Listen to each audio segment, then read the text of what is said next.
ಶುಭೋದಯ. ನನ್ನ ಹೆಸರು ಯಶಸ್ವಿನಿ ಎಸ್ ಸಿ. ನಾನು 7ನೇ ತರಗತಿಯ ವಿದ್ಯಾರ್ಥಿನಿ. ನಮ್ಮ ಶಾಲೆಯ ಹೆಸರು ಕಿಂಗ್ಸ್ಟನ್ ಇಂಟರ್ನ್ಯಾಷನಲ್ ಪಬ್ಲಿಕ್ ಶಾಲೆ. ಸಾವಿತ್ರಿಬಾಯಿ ಫುಲೆ ಅವರು 1831ರ ಜನವರಿ 3ರಂದು ಜನಿಸಿದರು.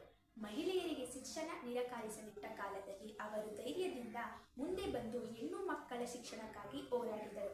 ತಮ್ಮ ಪತಿ ಮಹಾತ್ಮ ಜ್ಯೋತಿರಾವ್ ಫುಲೆ ಅವರೊಂದಿಗೆ ಪುಣೆಯಲ್ಲಿ ಮೊದಲ ಹೆಣ್ಣು ಮಕ್ಕಳ ಶಾಲೆಯನ್ನು ಸ್ಥಾಪಿಸಿದರು. ಸಮಾಜದಿಂದ ಅವಮಾನ ತಿರಸ್ಕಾರ ಎದುರಾದರೂ ಅವರು ಹಿಂದಿರುಗಲಿಲ್ಲ. ಶಿಕ್ಷಣವೇ ಸಮಾಜದ ಬದಲಾವಣೆಯ ಶಕ್ತಿಯಿಂದ ನಂಬಿದವರು.